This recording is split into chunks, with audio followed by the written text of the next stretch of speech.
Bonjour et bienvenue dans Bonjour chez vous. Aujourd'hui, on va parler du jeûne. Et oui, on est en début d'année, on est bien obligé de vous parler du jeûne. Le jeûne, oui, mais bon, pourquoi faire? À quoi sert le jeûne? En quoi est-il utile dans nos vies? C'est ce dont on parle aujourd'hui avec Aurélie et Omer. Bonjour à tous les deux. Bonjour Yveline. Donc, il y en a qui ont fait des jeûnes en début d'année. Ils vont nous dire, mais ce thème arrive trop tard. Mais la très bonne nouvelle, c'est que c'est pas qu'en début d'année qu'on peut jeûner. C'est ça, il y en a qui ont déjà commencé, mais vous allez voir qu'il faut continuer. Oui, ils peuvent recommencer. Ils peuvent recommencer. Il y en a là, ils sont déjà à leur 20e jour et allez, on continue.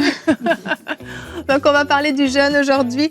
Et Omer, tu répondras à une question aujourd'hui. Comment développer la capacité de jeûner? Tout à l'heure dans Pasteur, j'ai une question. Que Dieu nous fasse grâce. Fasse grâce surtout.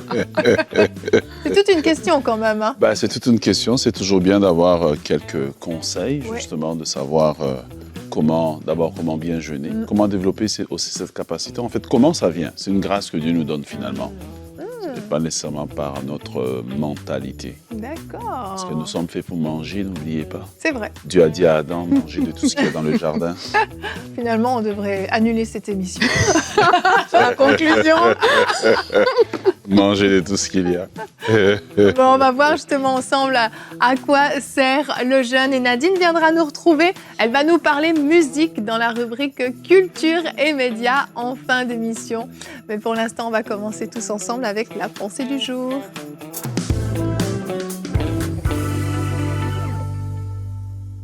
Dans le cadre de cette pensée, je vais vous encourager à jeûner et non pas à trop manger. Et à ne pas seulement le faire en début d'année, mais que ça devienne vraiment quelque chose qui fait partie de votre vie.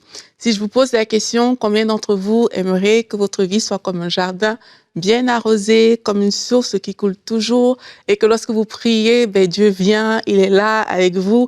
Vous allez me dire, oui, amen, je veux que ma vie soit ainsi, prêche ma sœur, alléluia, continue dans ce sens.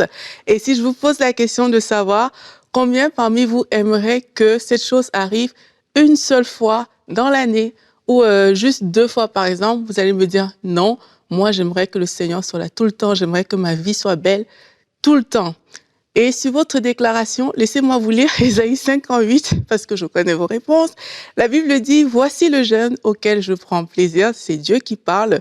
Le jeûne qui me plaît est celui qui consiste à détacher les liens de la méchanceté, à délier les courroies de toute servitude et à mettre en liberté tout ce que l'on opprime, à briser toute espèce de joug. C'est partager ton pain avec ceux qui ont faim et offrir l'hospitalité aux pauvres sans abri. C'est donner des habits à celui qu'on voit nu, ne pas te détourner de ton prochain. Et là, il y a des bénéfices.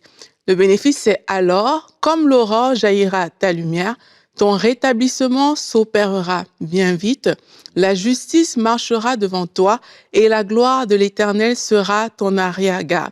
Quand tu appelleras, l'Éternel répondra et quand tu crieras à l'aide, il dira « Je suis là ». C'est exactement les questions que je vous ai posées. Combien d'entre vous voulez vivre une belle vie, là où dès l'instant où vous parlez à Dieu, il vous dit « Je suis là ». Je suis sûre que c'est la réponse de tout le monde. Mais la Bible nous dit dans Ésaïe 58 qu'alors que tu te mets à jeûner, comme Dieu prend plaisir, lorsque tu feras cette chose, Dieu, il sera là et il sera avec toi et tu pourras vivre ces bénéfices-là. Trop souvent, on est habitué à rechercher des bénéfices d'une autre manière que dans la présence de Dieu. Mais le jeûne, il va t'amener dans la présence de Dieu et tu vas voir qu'alors que tu viens vers Dieu pour te rapprocher de lui, il y a des choses qui naturellement vont arriver dans ta vie.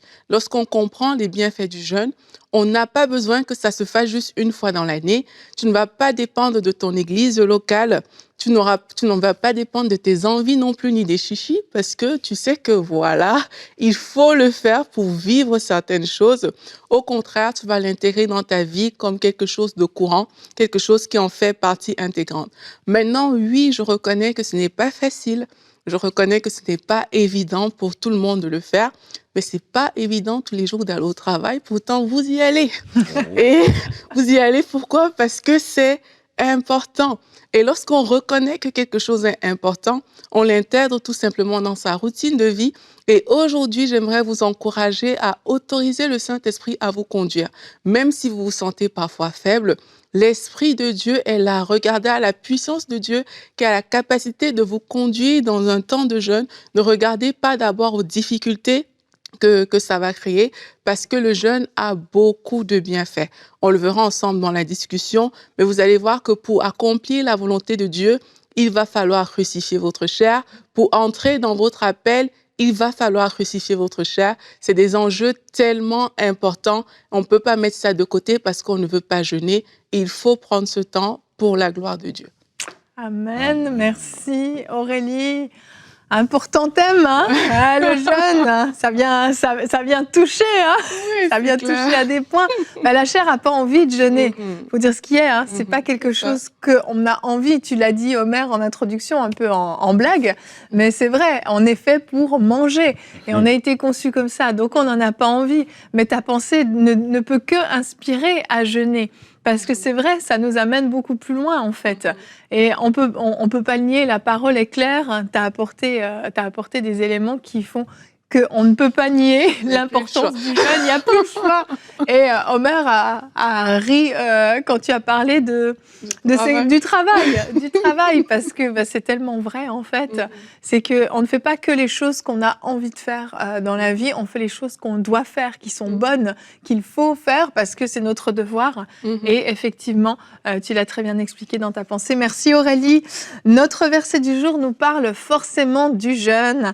Et c'est dans Matthieu aujourd'hui que je vous emmène. Matthieu au chapitre 9, le verset 14 et 15.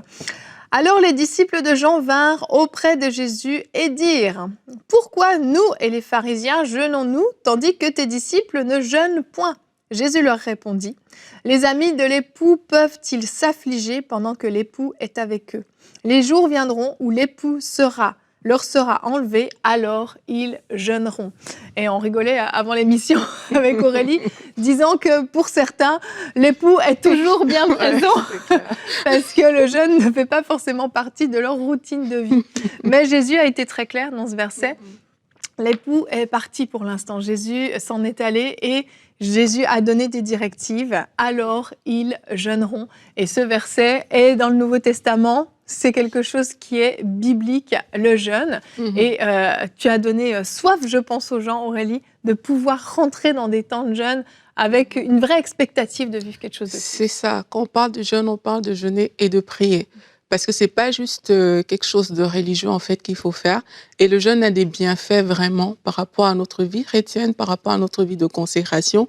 Le jeûne permet de se rapprocher de Dieu et de s'ouvrir aux choses d'en haut, en fait. La Bible nous demande d'aspirer aux choses d'en haut. Et si on veut vraiment commencer à goûter au surnaturel, à vivre des choses avec Dieu, mais il va falloir passer du temps avec lui. Et quand tu vas passer ce temps avec lui en jeûnant et en priant, mais tu vas voir que ton esprit va s'ouvrir. Parce que jeûner, c'est comme si tu étais en train de fortifier ton esprit, en fait. Tu es en train de le bâtir, tu es en train de le fortifier. Et là, il sera plus réceptif aux choses de l'esprit. Et tu vas grandir plus vite que si tu ne le fais tout simplement pas. Donc, c'est important de savoir qu'il y a vraiment des bienfaits par rapport à ça. Ça permet de se rapprocher de Dieu. Et quand on se rapproche de Dieu, on est transformé également à son image. Et c'est des choses qui sont utiles. Ça permet de se consacrer. Ça permet de crucifier la chair. Et alors que tu crucifies ta chair, mais tu vas voir que tu es plus enclin à répondre à la volonté de Dieu. Tu vas voir que c'est facile de te soumettre à Dieu. C'est facile de vivre ta vie chrétienne, mais c'est parce que tu as fait ces choses au préalable, en fait. C'est parce que tu as pris vraiment du temps où tu restes avec Dieu, tu te consacres, tu crucifies ta chair, que tu vas voir ces choses arriver dans ta vie. Comme j'ai dit dans ma pensée, répondre à l'appel de Dieu, mais ça va te faire, tu es obligé de passer du temps avec Dieu si tu veux répondre à l'appel. Et répondre à l'appel va te faire crucifier ta chair. Et pour crucifier ta chair, mais il va falloir que tu t'exerces. Et ça passe par quoi? Ça passe par le jeûne, pas juste une fois dans l'année, parce que mon église peut-être a dit qu'en début d'année, il faut jeûner, mais ça passe vraiment par des temps où le Saint-Esprit nous porte, le Saint-Esprit nous conduit à jeûner. Et avec le Saint-Esprit, on se retrouve comme ça, dans des temps de prière. On vit des transformations qui nous permettent d'accomplir la volonté de Dieu. Encore faut-il faire le vrai jeûne d'Ésaïe 58. Voilà, parce que parfois, et en fait, le danger, souvent, est dans le jeûne communautaire, dans le sens que on commence à se comparer. Voilà, et ça devient plus, je vais regarder mon frère, est-ce qu'il est jeune, qui a l'air de quoi. Mais les jeunes, je crois, et j'encourage beaucoup le jeûne communautaire des églises en début d'année, mais je crois que c'est aussi quand je prends juste la résolution de moi-même, de me retirer avec Dieu. Pas parce que j'ai besoin de quelque chose, parce que j'ai juste besoin d'être avec mon Père Céleste. Vous voyez? Et pas dans le but d'obtenir quelque chose, en fait. Exactement, exactement. En fait, moi, j'ai découvert que la meilleure façon de tout obtenir avec Dieu, c'est de rien chercher, en fait, juste de le chercher lui. Et généralement, le Père Céleste, il sait, c'est comme un enfant qui passe tout le temps en train de donner des câlins à son papa, de donner des câlins. L'enfant n'aura pas besoin de demander. Et j'aimerais encourager les gens, alors que vous voulez faire ce jeûne en début d'année, de faire un vrai jeûne, de commencer d'abord par pardonner à ceux qui vous ont offensé, de vous réconcilier. Peut-être il y a des gens, oui, qui vous doivent de l'argent, mais peut-être vous pouvez relâcher la dette. Peut-être vous pouvez dire, écoute, donne-moi, mais ne me donne pas l'intérêt, Dieu saura me donner. C'est ça que Dieu reproche dans Ésaïe. Il ne reproche pas le fait que les gens jeûnent, il reproche le fait qu'ils jeûnent mal. Et donc, les gens souvent ils disent « Oh, mais je jeûne, je ne vois pas de changement. » Si ton jeûne ne produit pas de changement, il faut te poser la question, est-ce que je suis en train de jeûner de la bonne manière? Et je ne jeûne pas pour manipuler Dieu. Dieu n'est pas manipulé par notre jeûne. Le jeûne, en fait, ne change pas Dieu. Il change la personne qui jeûne. Et c'est important qu'on aille dans les jeûnes avec des bons motifs. Je ne vais pas dans le jeûne parce que je veux perdre du poids. Oui. J'ai trop mangé pendant la période des fêtes. Ah oui, on voit toutes sortes de choses. Je me pèse 3 fois par jour. Et Aurélie a bien dit que si le jeûne n'est pas accompagné par la prière, c'est une grève de faim, ce n'est plus un exercice spirituel. Il y a des gens qui ne sont des non-chrétiens et qui jeûnent aussi. Oui. Mais voilà, mais c'est important quand nous prions parce que à ce moment-là, nous sommes canalisés sous l'Esprit de Dieu parce que un des aspects des jeûnes, quand je commence à jeûner, je m'ouvre à tout ce qui se passe dans le spirituel. C'est quand je prie maintenant que le canal est fermé et que le focus est sur Dieu. Donc, j'aimerais vraiment vous encourager. Allez-y, ce n'est pas un concours, c'est pas la longueur. Regardez ici, on n'a jamais parlé de la longueur du jeûne. On a parlé juste de l'importance de prendre des temps à part avec Dieu où on crucifie notre chair, on met la nourriture de côté. Je suis certain que vous êtes capable. C'est ça, l'importance de maintenir aussi une vie saine. Je pense que crucifier la chair, ça fait partie de ça. Et on parle souvent de la nourriture et tout. On parle même souvent dans les différentes sortes de jeûnes. On dit souvent qu'il n'y a pas que la nourriture et tout ce genre de choses. Et moi, je crois vraiment qu'il faut se tenir devant Dieu quand on écoute des messages comme ça et dire « Montre-moi comment tu veux que je fasse ». Tu as parlé de la volonté de le faire tout à l'heure. La volonté est déterminante. Et quand c'est Dieu qui te conduit, ce ne sera pas un fardeau. Ce ne sera pas quelque chose qui... Ça ne veut pas dire que tu n'auras pas faim, hein, dans le cas de la nourriture, par exemple, mais ça ne va plus être pour toi comme quelque chose de tellement impossible et inatteignable. Au contraire, il y a une grâce qui va venir avec ça.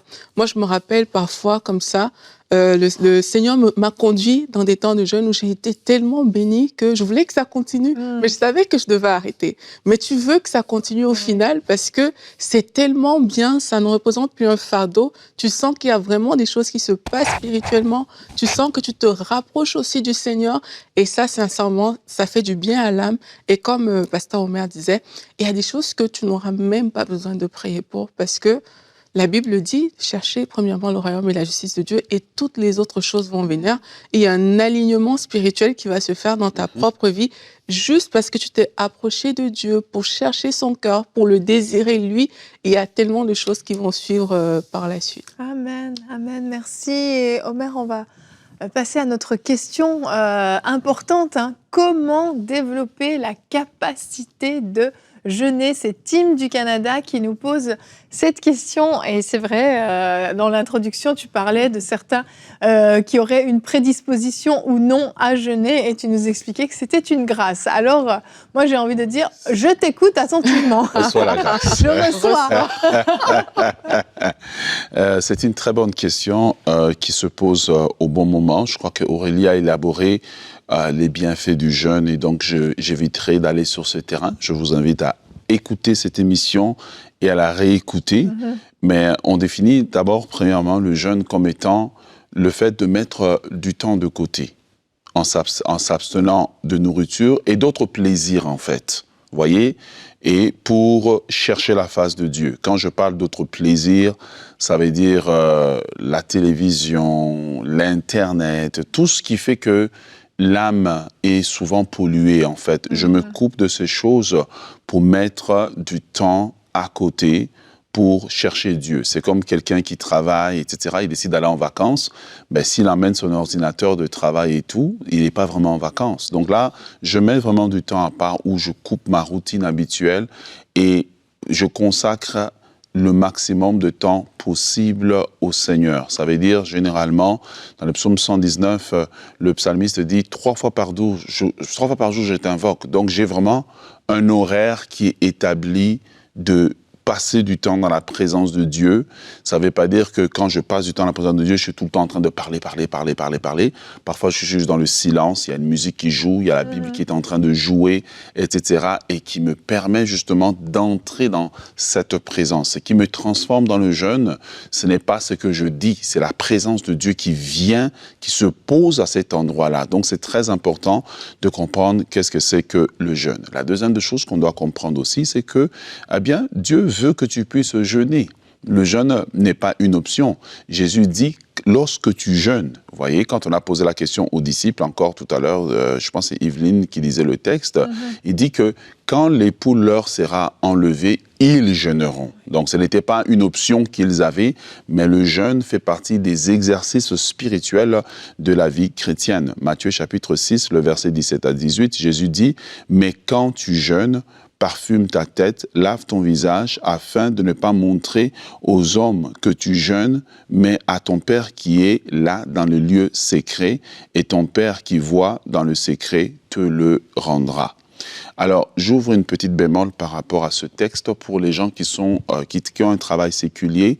Je conseille, si vous avez une bonne entente avec votre patron, votre superviseur, souvent de lui dire, écoute, pendant telle période, je serai moins parce que c'est ma période où je mets vraiment du temps à part. C'est important pour que, si jamais vous avez comme un étourdissement, on sache où est-ce qu'il en est. Ça, c'est un conseil.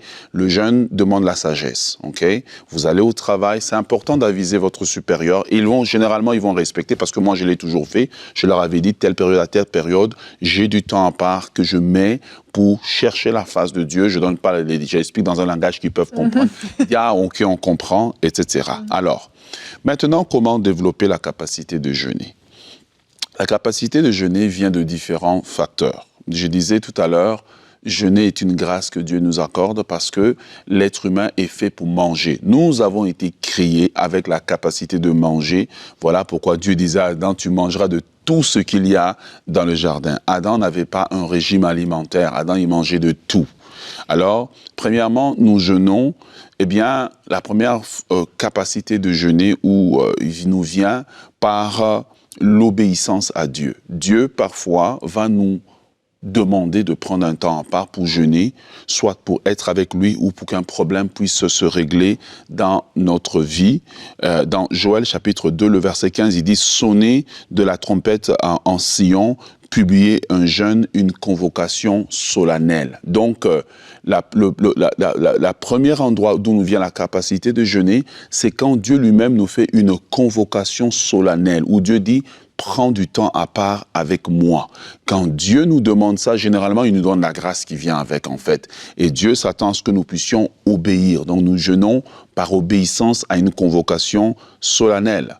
La deuxième des choses, nous recevons aussi la capacité de jeûner par amour pour Dieu. Vous voyez, vous arrivez à un moment de votre marche chrétienne où il y a comme une envie, où vous avez tellement soif de Dieu que la nourriture, en fait, commence à perdre son importance. Elle commence à perdre son impact sur votre vie.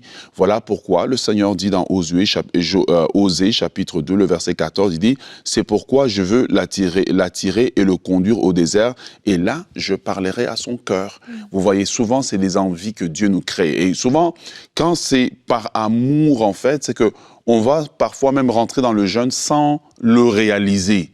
mais on a juste sauté un repas. Parce que le jeûne n'est pas obligé d'être nécessairement du matin au soir. Ça peut être un jeûne qu'on peut avoir décidé de 6 heures du matin à 6 heures le soir. Je ne mange pas, je me coupe de tout pour pouvoir justement mettre ce temps-là à part pour chercher Dieu. Je saute un repas, je saute 2 repas et puis je mets ce temps-là à part pour chercher Dieu. Mais c'est une soif de Dieu, en fait, un désir qui est en moi. Seigneur, j'ai envie de te connaître, j'ai envie de me rapprocher de toi. Et parfois, on va commencer, on a sauté un repas, puis on a sauté peut-être un deuxième repas, et on se rend pas compte, en fait, c'est parce que c'est la soif de Dieu qui nous conduit. Troisième type de jeûne, et c'est par là que la plupart des gens ont appris à jeûner, et apprennent à jeûner, c'est par nécessité. Nécessité, ça veut dire un problème me tombe dessus, et soudainement, mon appétit, là, il est juste parti. Voilà, j'ai tellement un gros problème à régler, que comme Esther, chapitre 4, le verset 16, Esther était face à un problème. La destruction de la nation, était en train de tomber sur eux. La nation allait être détruite. Et qu'est-ce qui s'est passé? Ils ont convoqué un jeûne. Un jeûne devient alors une nécessité face à une adversité, face à des circonstances difficiles. Et vous allez voir que naturellement, la force de jeûner, là, elle va venir toute seule. Vous n'avez pas besoin d'exhortation, vous n'avez pas besoin qu'on vous dise faire telle forme de jeûne ou telle forme de jeûne. Le jeûne, il va venir naturellement. Lorsqu'on sait reconnaître ces signes-là, il y a des moments dans notre vie chrétienne, on sait que, ce jeûne ici, je sens que c'est Dieu qui me le demande. Ce jeûne ici, je sens que je dois passer à un autre niveau spirituel. Donc, ma soif de Dieu commence à augmenter. Cette soif-là me conduit dans le jeûne, où vous faites face à un problème, je ne sais pas, un ordre d'évacuation immédiat, un être de famille cher qui est malade. Alors, automatiquement, la réaction de l'être humain même qui ne connaît pas Dieu, il n'a même plus envie de manger. Mais au lieu de vous arrêter simplement à ne pas avoir envie de manger, vous poussez plus loin pour aller chercher Dieu dans la prière. Et là, vous invoquez Dieu en lui disant, Seigneur, j'ai besoin de ton intervention. Recevez la capacité de jeûner, recevez la force, qu'importe la forme dans laquelle Dieu vous rentre dans le jeûne, sachez qu'il vous donnera la grâce de le faire. Merci Omer, merci beaucoup. Eh bien, je pense, Tim, que vous avez reçu la réponse à votre question. Et si, comme Tim, vous avez des questions auxquelles vous n'avez pas de réponse, vous pouvez nous écrire à l'adresse pasteur.j'ai-une-question@emcitv.com et votre question sera peut-être sélectionnée.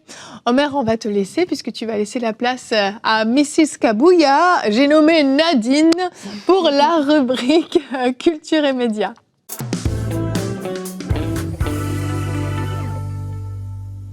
Coucou Nadine. Hello Evelyne. Bienvenue, bienvenue. Merci. Ça va? Ça va et toi? Ouais. Alors, vous avez remplacé un kabouya pour une autre? Ouais, c'est ça. Vous ne faites qu'un, donc ça revient au même. C'est vrai. Ok. Je viens de parler de Alléluia notre Dieu. C'est un chant, un nouveau chant qui est sorti récemment, d'ailleurs, qui est sorti le 30 septembre pour être exact. Et si vous ne l'avez pas encore découvert, on va vous le faire découvrir aujourd'hui. C'est un collectif de plusieurs conducteurs de louanges reconnus dans la francophonie qui ont pu interpréter et composer ce chant. On parle de Pauline Bétuel, Sébastien Korn, Dan Witten, Samuel Olivier, Dena Moana et Thomas Pouzin. Et c'est un chant original qu'ils ont composé à partir des paroles de l'Apocalypse. Je vais vous en parler un peu plus tard. Mais avant tout, j'aimerais bien vous faire découvrir un extrait. Alors, je vous laisse regarder tout ça. Tous les anges éblouis, milliers et milliards, prosternés devant lui, d'un même chant proclament. Digne es-tu, agneau de Dieu, que dans tout l'univers, l'Église s'élève. Jésus, roi de la terre, et souverain du ciel. Digne es-tu,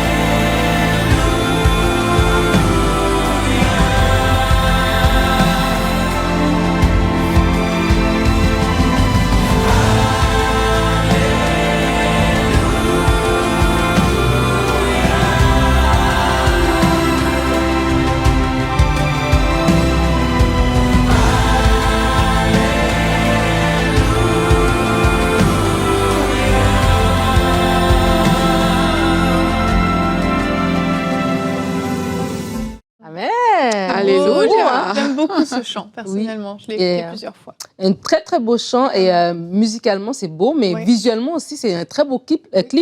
Ils disent ici, le clip a été tourné à l'église, à la basilique du Sacré-Cœur de Montmartre et à l'église de la Trinité à Paris. En tout cas, c'est très, très beau. Vous aurez regardé la vidéo. Et si vous avez reconnu les visages, je vous redis les noms. C'est Pauline Bétuel, Sébastien Korn, Dan Huiten, Samuel Olivier, Diana Moina et Thomas Pouzin.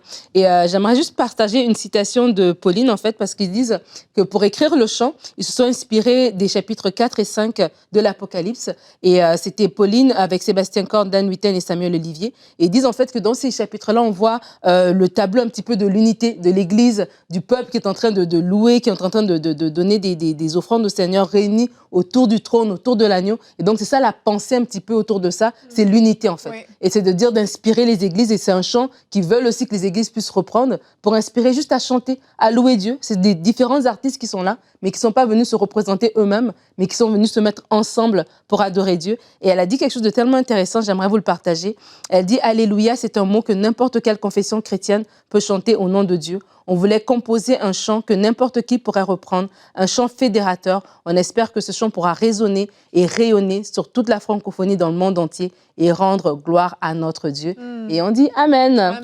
Alors, félicitations à eux et puis partagez le chant. Il est disponible, la vidéo est disponible sur YouTube. Oui, c'est vraiment un très beau chant, une belle initiative aussi. Puis c'est vrai, c'est de l'unité et je pense qu'on en a besoin. Et la pandémie a quand même cassé pas mal les murs. Ils s'étaient réunis justement pour faire le chant La Bénédiction. Oui, La Bénédiction. Qui a eu, je ne sais plus combien de millions de vues. Ça a été très, très vu. C'était un très beau chant. Et ensuite, ils ont continué avec ça. Et ça fait vraiment plaisir de voir, des conducteurs de louanges qui s'unissent pour adorer Dieu. Merci Nadine de nous présenter ça. Et pour terminer, Aurélie, tu voulais nous partager un petit mot, un dernier conseil quand même pratique par rapport aux jeunes, puisque je nous le rappelle, c'était le thème. Et d'ailleurs, vous pouvez écouter le chant Alléluia tout pendant votre jeûne. C'est tout à fait possible. Qu'est-ce que tu voulais nous dire, Aurélie? Oui, j'aimerais tout simplement encourager. Je sais que vous êtes plusieurs, soit vous êtes en train de jeûner, soit vous avez pris cette décision pendant l'émission aujourd'hui. Et j'aimerais vous encourager en vous disant que pendant votre temps de jeûne, mais si vous vous sentez faible, si vous sentez vraiment que vous n'en pouvez plus, qu'il faut que vous mettiez absolument quelque chose sous la dent, vous pouvez le faire. Ne le vivez pas comme une condamnation. Ouais. Prenez des petits fruits, prenez une petite soupe, prenez quelque chose de léger, mais surtout restez dans votre attitude de jeûne, cette attitude de prière où vous passez du temps avec Dieu. Dieu ne vous en voudra pas pour ça et vous pourrez continuer votre jeûne par la suite normalement. Voilà, merci Aurélie. C'est important parce que des fois, on se met un peu sous une condamnation par rapport au jeûne. J'ai cassé mon jeûne, c'est comme si, hop, c'est fini, je peux plus jeûner, retour à la case départ.